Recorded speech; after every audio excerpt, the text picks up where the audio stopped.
Mesdames et messieurs, bonsoir.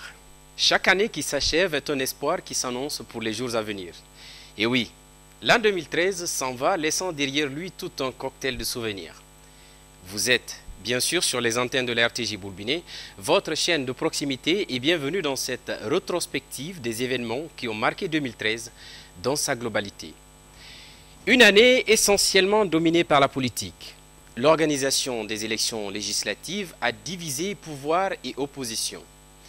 Plusieurs marches de protestation sur le maintien de l'opérateur Wemac, par exemple, ont été organisées par les opposants du régime de professeur Alpha Condé.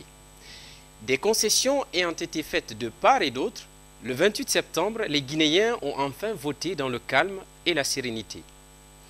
Même si ce scrutin a été entaché de dysfonctionnements, notamment dans la fourniture de kits, il a été validé par l'ensemble des observateurs nationaux et internationaux. À la suite de ce scrutin, les résultats proclamés par la Commission électorale nationale indépendante seront finalement validés par la Cour suprême et depuis, le calme est revenu à Conakry et à l'intérieur du pays. Les Guinéens ont fait preuve de maturité politique. C'est l'avis de plusieurs citoyens et même de la communauté internationale qui, tout au long du processus, a accompagné notre pays dans la recherche de solutions pour une organisation consensuelle des législatives. Un pari gagné grâce à l'esprit d'ouverture du chef de l'État. Professeur Alpha Condé, dans son rôle de chef d'État, est resté à l'écoute du peuple, patient et soucieux du maintien d'un climat de quiétude sociale en République de Guinée. Mesdames et messieurs, l'actualité nationale 2013, c'est aussi cette volonté du président de la République de promouvoir la Guinée sur l'échiquier international. Attaché à son engagement Guinée is back, le chef de l'État va être sur plusieurs fronts pour attirer les investisseurs et faire comprendre à ses pairs du monde sa vision de développement de la Guinée. La célébration tournante de la fête de l'indépendance nationale permet à la Guinée de changer. Cette année, plusieurs infrastructures ont été réalisées en Guinée forestière. Zérekoré a accueilli l'événement et le 2 octobre 2013, les Guinéens étaient fiers de l'investissement du chef de l'État dans cette région où le calme des populations a très souvent été perturbé par des affrontements interethniques, vite maîtrisés par le gouvernement de Mohamed Saïd Fofana. Un gouvernement en action qui a fait du développement son cheval de bataille, sans négliger la question de l'unité nationale, une des priorités de professeur Alpha Condé. Les rencontres avec les acteurs politiques et les populations se sont multipliées du côté de la primature. La révision des textes de loi organique a marqué l'année au ministère de la Justice. L'économie guinéenne va mieux, et même beaucoup mieux. Le programme de réforme de l'armée se poursuit de façon satisfaisante. Plusieurs réformes sont engagées dans le secteur de l'éducation nationale. Des efforts sont faits pour améliorer le réseau routier guinéen. Le code minier est révisé pour assainir définitivement le secteur des mines. Le projet de migration de l'analogique vers le numérique en cours évolue malgré certaines difficultés. Le programme d'autosuffisance alimentaire se poursuit avec la campagne agricole qui a fait de bons résultats cette année. Chers téléspectateurs, ce n'est pas tout, mais le cocktail est suffisant pour dire que la Guinée est sur la voie du changement. Et 2013 a été très riche en événements. La rédaction politique du journal télévisé de la RTJ Boulbiné vous propose, dans ce tout image qui va suivre, l'essentiel de l'actualité qui a marqué l'année qui s'achève. Mesdames et messieurs, je vous invite donc à suivre le journal de l'an 2013 de votre chaîne de proximité, la RTJ Boulbiné.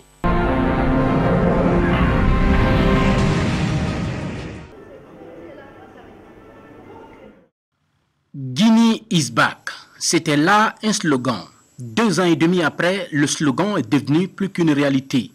En effet, la célèbre phrase du président de la République se concrétise, jour après jour, à travers plusieurs actes qui se posent, un peu partout en Guinée et à travers le monde. Cette Guinée qui avait perdu son aura diplomatique au fil des années est aujourd'hui en train de refaire surface. Depuis plus de 2 ans et demi, nous avons observé le chef de l'État sur cet autre grand chantier de la restauration ou du renforcement des relations entre la Guinée et ses partenaires au développement. Dans les organismes sous-régionaux comme la CEDEAO et l'OMVS, les Guinéens sont encore de retour et occupent désormais des places prépondérantes, tout comme ils s'activent dans la plupart des organisations internationales de renom. Désormais, la communauté internationale s'est encore familiarisée avec les dossiers guinéens. Le nom de notre capitale, Conakry, n'est plus étranger. Et d'ailleurs, il revient régulièrement sur les grandes tables de négociation au niveau mondial. Tout cela a été rendu possible grâce au dynamisme et à la persévérance du chef de l'État. Professeur Alpha Condé a commencé par prendre le taureau par les cornes en payant dès le départ toutes les arriérés de cotisation de la Guinée dans ses institutions internationales. Un comeback salué par la communauté internationale et la population guinéenne. Sur cette lancée, le président Alpha Condé a multiplié ses déplacements dans plusieurs pays, avec à la clé parler de la Guinée et ses nombreuses potentialités minières, agricoles et touristiques. À Londres, par exemple, le chef de l'État a organisé une conférence des investisseurs sur la Guinée. Il était question de présenter les différentes opportunités d'investissement qu'offre la Guinée.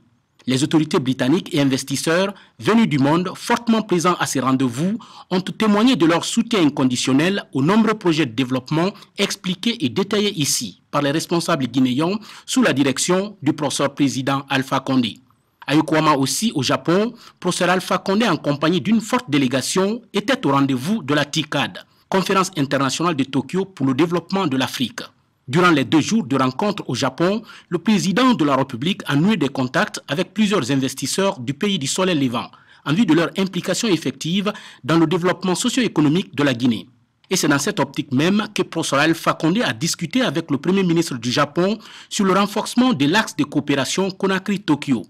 Shinzo Abe a exprimé au chef de l'État tout son soutien personnel et celui du gouvernement japonais à appuyer ses nombreux projets de développement en Guinée.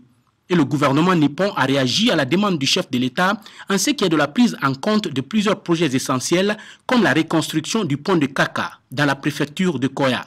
Dans le même registre, il faut noter l'organisation récente à Abu Dhabi, dans les Émirats arabes unis, du Forum économique des investisseurs sur la Guinée.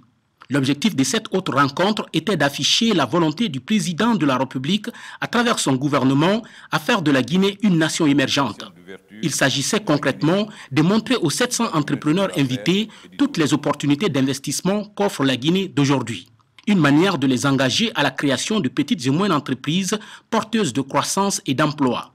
L'événement, soutenu par les institutions multilatérales de financement au développement et les partenaires bilatéraux de la Guinée, a été marqué par l'annonce d'une enveloppe d'environ 1,6 milliard de dollars américains en faveur de la Guinée, pour des projets comme l'électricité et l'agriculture. En marge de ce forum économique des investisseurs sur la Guinée, le général Cheikh Mohamed bin Zayed Al Nahyan, prince héritier d'Abu Dhabi, a eu un tête-à-tête avec le président de la République pour lui exprimer tout son soutien personnel et celui des Émirats arabes unis, à l'accompagner dans ses ambitions de développement de la Guinée. L'essor de l'offensive diplomatique de la Guinée, avec le renforcement des axes de coopération, se matérialise aussi et surtout avec la France. Après l'organisation des élections législatives libres, crédibles et transparentes en Guinée, le président français a félicité professeur Alpha Condé pour le courage, la force de gestion dont il a fait montre dans l'organisation des élections législatives en vue d'un ancrage définitif de la démocratie en Guinée. Pour la 2e fois au cours de cette année, le président français François Hollande a rencontré professeur Alpha Condé dans le cadre surtout du renforcement des relations d'amitié et de coopération mutuelle entre nos 2 peuples. Ainsi vu, la volonté du président Alpha Condé à faire revenir la Guinée sur l'échiquier international est aujourd'hui une réalité manifeste. Un véritable comeback salué par l'ensemble de la communauté internationale. N'est-ce pas ce qui justifie d'ailleurs la présence de la Guinée à travers son président, professeur Alpha Condé, à tous les grands rendez-vous du monde. À n'en pas douter donc, c'est une offensive diplomatique qui augure de belles perspectives pour la Guinée et les Guinéens.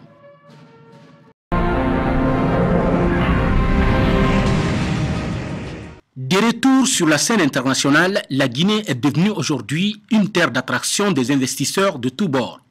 Ils sont nombreux à venir étudier les opportunités d'investissement que présente ce pays.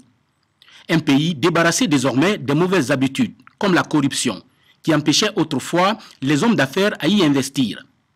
Et présentement, le président de la République a mis en place un système qui permet justement aux hommes d'affaires de créer ou d'installer leurs entreprises en toute facilité. Le guichet unique. Jour après jour, le président de la République reçoit en audience des investisseurs étrangers. Tous viennent exprimer au professeur Alpha Condé leur volonté d'injecter des moyens financiers dans le développement socio-économique de la Guinée, à travers la création de petites et moyennes entreprises porteuses de croissance et créatrices d'emplois. Le président de la République, à son tour, rassure ses hommes d'affaires étrangers de son engagement personnel et celui de son gouvernement à créer des conditions d'investissement favorables. La justice et la sécurité, deux volets importants que le chef de l'État a rapidement redressés dans le but de permettre à ces flux d'hommes d'affaires intéressés à la Guinée de soutenir les nombreux projets de développement du gouvernement. Aujourd'hui, cela est devenu une véritable réalité, avec une présence massive d'investisseurs venus des 4 coins du monde qui croient sans détour en la politique de développement mise en place par le président de la République, en vue de répondre favorablement aux nombreuses aspirations des 12 millions de Guinéens. Et c'est la cause fondamentale même de ces multiples audiences du président de la République avec ses hommes d'affaires et partenaires bi- et multilatéraux de la Guinée. Parmi ces personnalités, plusieurs ont déjà créé des entreprises ici en Guinée et d'autres ont soutenu et continuent de soutenir le gouvernement dans la réalisation de projets tels que la construction des hôtels de standing modernes, la construction d'une usine d'alumine, la mécanisation de l'agriculture, l'électricité, la construction des infrastructures ferroviaires, routières, portuaires et aéroportuaires. L'autre grand défi que le chef de l'État a aussi relevé, avec l'appui de ses investisseurs et partenaires bi- et multilatéraux du pays, c'est la relance des usines d'huilerie de Dabola, des jus de fruits de Cancan et les activités de la forêt forte, avec la reprise des milliers de personnes qui étaient dans les rues en quête d'emploi. Parmi ces multiples audiences centrées sur le développement socio-économique du pays, le développement politique était également évoqué. L'organisation des élections législatives, crédible, transparente et libre, a été une réelle préoccupation du président de la République. Professeur Alpha Condé a reçu en audience plusieurs délégations de la CEDEAO, de l'Union européenne et des organismes internationaux pour discuter de l'organisation rapide des élections dont la planification avait presque duré plus de 2 ans. Le président Alpha Condé a rassuré toutes ces personnalités de sa volonté d'organiser en Guinée des élections législatives exemplaires en Afrique. Et aujourd'hui, cela s'est concrétisé. Les élections législatives ont été organisées sans aucun incident avec une participation massive des citoyens. Les résultats issus de ces consultations ont été aussi appréciés par l'ensemble de la communauté internationale. Résultats qui n'ont donné aucune majorité absolue à un parti. En tout cas, même si ces élections ne sont pas les premières en matière de transparence en Afrique, elles sont l'une des premières. La Guinée, qui était donc en phase de démocratisation, a enfin trouvé le chemin de la démocratie à travers, bien sûr, son président, professeur Alpha Condé.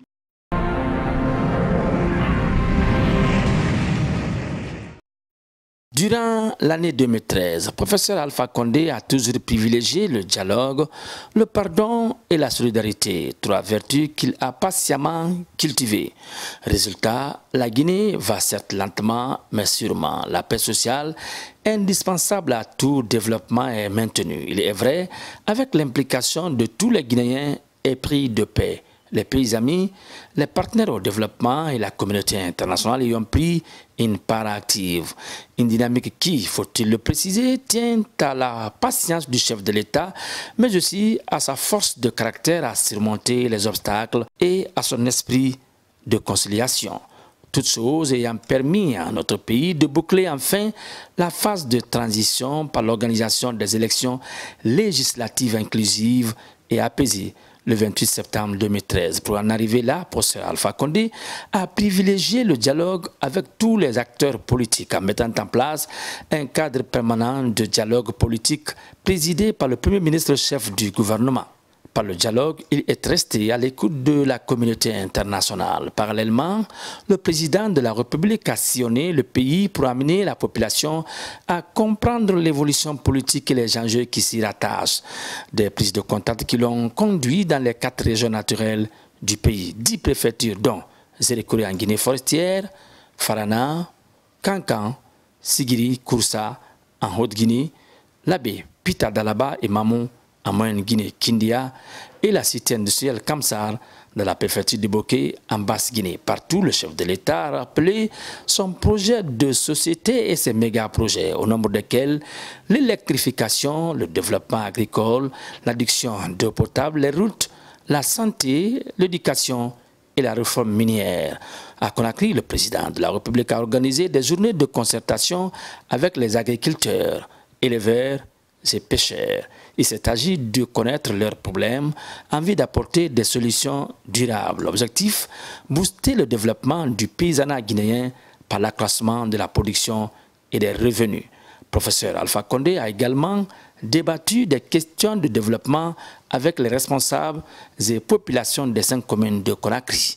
Dans le registre du maintien de la paix, de l'unité nationale et du dialogue social, il a échangé à plusieurs reprises avec les religieux, musulmans et chrétiens, des sages et notabilités du pays.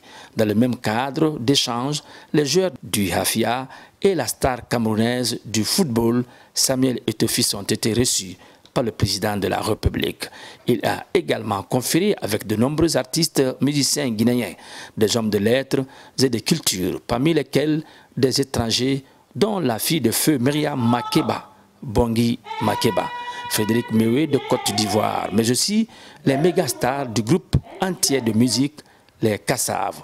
Au plan social, le président de la République s'est rendu à l'hôpital national de Donka pour remonter le moral des blessés des manifestations politiques de l'opposition dans les rues de Conakry. Au palais du peuple de Conakry, le chef de l'État a présidé les funérailles nationales à l'honneur du général Kéléfa Diallo, ex-chef d'état-major général des armées, et plusieurs autres officiers supérieurs de l'armée guinéenne décédés dans un crash survenu à Monrovia. À l'hôpital national Yasdine, le président de la République, professeur Alpha Condé, a rendu visite aux survivants du naufrage de Kassa qui avait fait plus d'une vingtaine de morts. Un exercice auquel il s'est attelé plusieurs fois dans l'année 2013, chaque fois que cela a été nécessaire. Autant d'actes posés qui démontrent à suffisance la volonté du président Alpha Condé à se rapprocher de toutes les couches sociales du pays, à faire sien les problèmes de la nation.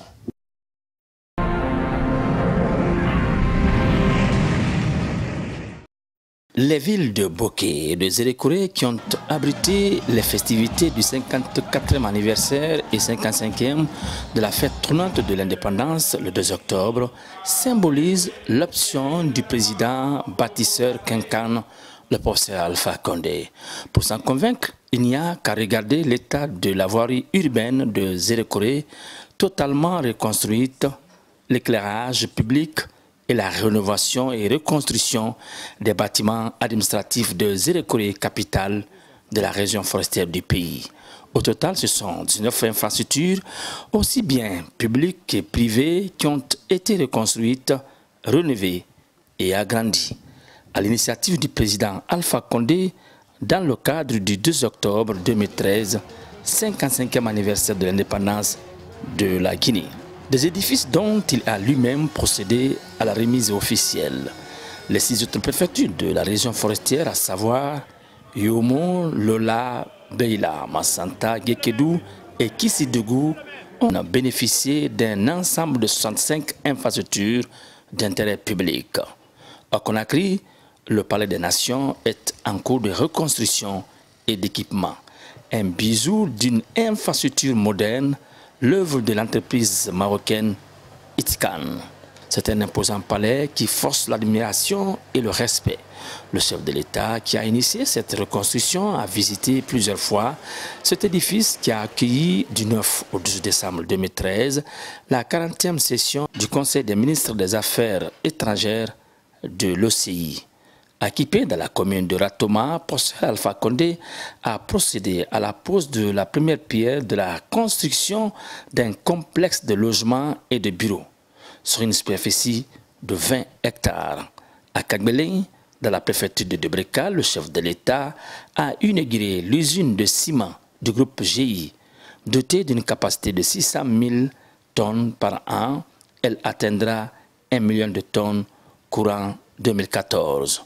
Dans la commune de Matoto, professeur Alpha Condé a procédé à la pose de la première pierre de l'hôpital international des travailleurs de Guinée, fruit d'un partenariat fécond entre la Caisse nationale de sécurité sociale et la société indienne Indo-Africa SA. C'est un bâtiment R+2 qui aura une capacité d'accueil de 135 lits. Face à d'énormes difficultés d'accès à certaines zones de la capitale, professeur Alpha Condé a lancé en février 2013 des travaux d'ouverture des routes secondaires et de dégagement dans des quartiers de banlieue de Conakry. Il est aussi question de la réfection et rebitumage des routes dégradées de Conakry. Dans le même sillage, il a procédé à la construction d'un pont moderne reliant les quartiers Taouya et Minière. Très engagé à faire du port autonome de Conakry l'un des meilleurs de l'Afrique, le chef de l'État est allé plusieurs fois s'imprégner de l'évolution des travaux d'extension confiés au groupe français Bolloré. Dans le cadre de la construction des routes transfrontalières dans la zone de la CEDEAO et de la Manoriva Union, le président Alpha Condé a procédé à la réception du tronçon de route Pamlap-Freetown, dont 9 km du côté guinéen, en compagnie de son homologue sierra-léonais. Soucieux des activités génératrices de revenus des jeunes et des femmes, le président de la République a procédé au lancement des travaux de construction d'un marché moderne au quartier Bonfi, dans la commune de Matam. Au point de vue éclairage public, Alpha Condé, le bâtisseur, a présidé la remise officielle de 1000 lampadaires pour la capitale et l'intérieur du pays. La liste est longue. Par exemple, la construction d'hôtels de haut standing à Conakry et à l'intérieur du pays, le prolongement de l'autoroute de Conakry de Dapompa au kilomètre 36, pour ne citer que cela. Pour l'essentiel, on retiendra que l'ère Alpha Condé est marquée par la réalisation d'infrastructures immobilières et routières de qualité et d'envergure construites dans le respect des normes et des règles de l'art, donc capables de tenir pendant longtemps.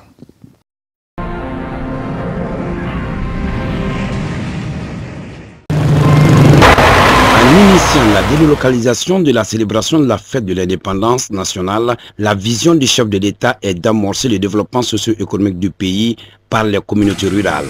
Après Bokeh en 2012, où 24 infrastructures ont été réalisées, c'est la capitale de la Guinée forestière qui a été choisie pour la fête de l'indépendance 2013 à l'intérieur du pays. Si en 2012, Bokeh a été la seule préfecture bénéficiaire, en 2013, le projet a touché toutes les 6 préfectures de la région forestière ainsi que la préfecture de Kissidougou. Au total, il est prévu la réalisation de 77 infrastructures par les entreprises guinéennes avec à la clé la création d'emplois, des infrastructures socio-éducatives, administratives et commerciales. Nous avons donné d'abord la priorité aux infrastructures administratives et de souveraineté. Ensuite vient tout ce qui est lié aux infrastructures sportives, culturelles, religieuses, accueil, etc. Entièrement financée par le budget national de développement, la réalisation de ces infrastructures vise à donner une autre image à nos villes, des villes qui sont en manque d'infrastructures de qualité. La vision est donc claire, mettre l'argent du contribuable au profit des collectivités. Il a été décidé par le gouvernement d'allouer chaque année de serrer un montant de 240 milliards de francs guinéens pour la célébration de cette fête d'indépendance. Donc c'est un budget de 240 milliards qui est alloué pour Zérékoré et qui sera aussi alloué pour l'autre région qui est choisie, le Fouta.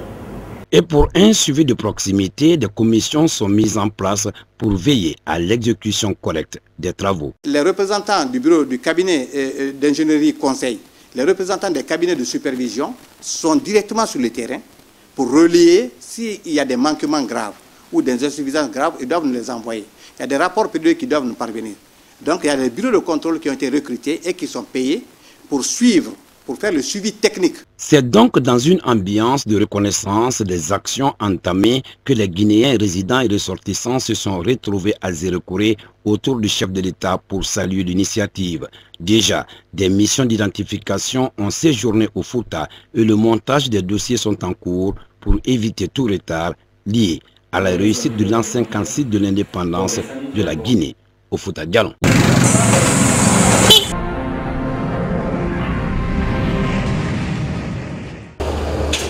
À l'entame de cette année, Mohamed Seydou Fofana a affiché une grande maîtrise de la politique du professeur Alpha Condé et mesure toute l'envergure des attentes de la population.